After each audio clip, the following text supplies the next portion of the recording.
Assalamualaikum.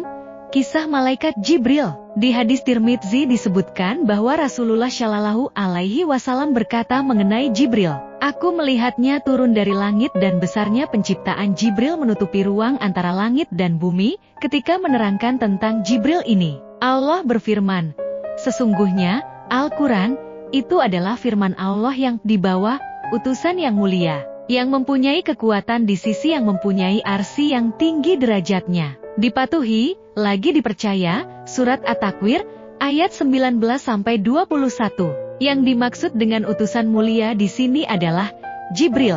Sesungguhnya Allah telah menciptakan malaikat Jibril dengan bentuk yang sangat elok. Jibril mempunyai 600 sayap dan di antara sayap-sayap itu, terdapat 2 sayap yang berwarna hijau seperti sayap burung merak. Sayap itu antara timur dan barat.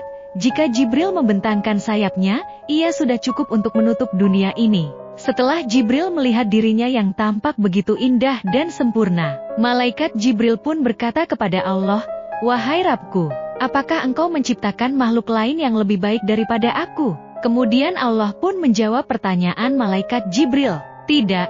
Mendengar jawaban Allah, maka malaikat Jibril pun melakukan sholat 2 rakaat untuk bersyukur kepada Allah. Pada setiap rakaat syalat yang dikerjakan oleh malaikat Jibril, dia menghabiskan masa selama 20,000 tahun lamanya. Setelah malaikat Jibril selesai melaksanakan sholatnya, kemudian Allah pun berfirman kepadanya, "Wahai Jibril, kamu telah menyembah aku dengan ibadah yang bersungguh-sungguh, dan tidak ada seorang pun yang menyembahku seperti ibadah yang kamu lakukan. Akan tetapi di akhir zaman nanti akan datang seorang nabi yang mulia, yang paling aku cintai Rasulku.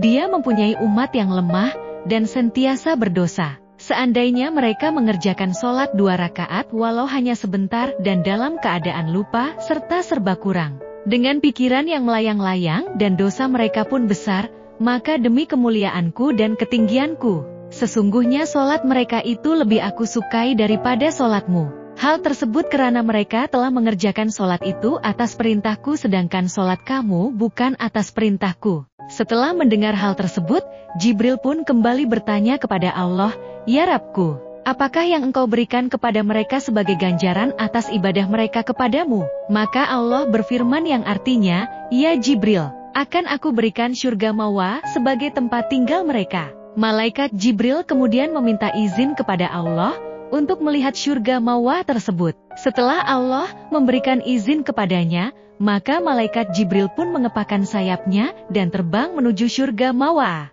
1 ayunan sayap malaikat Jibril adalah sama dengan jarak perjalanan selama 3000 tahun. Maka terbanglah malaikat Jibril selama beberapa lama perjalanan. Malaikat Jibril akhirnya turun untuk singgah dan berteduh di bawah sebuah pohon untuk menghilangkan kepenatannya. Di sana ia bersujud kepada Allah lalu berkata, "Ya Rabbku, apakah aku telah menempuh setengah atau sepertiga atau seperempat dari perjalanan menuju ke syurga Mawa?" Maka Allah pun berfirman, "Wahai Jibril, meskipun kamu mampu terbang selama 3000 tahun, dan meskipun aku memberikan kekuatan kepadamu seperti kekuatan yang engkau miliki, lalu kamu terbang seperti yang telah kamu lakukan, nescaya kamu tidak akan sampai kepada 1/10 dari beberapa puluh yang telah kuberikan kepada umat Muhammad terhadap imbalan sholat 2 rakaat yang mereka kerjakan."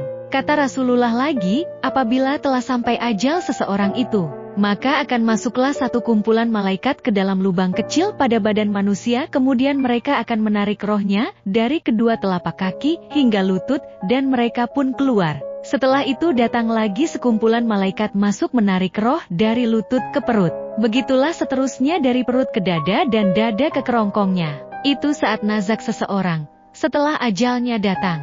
Wassalamualaikum, jangan lupa share.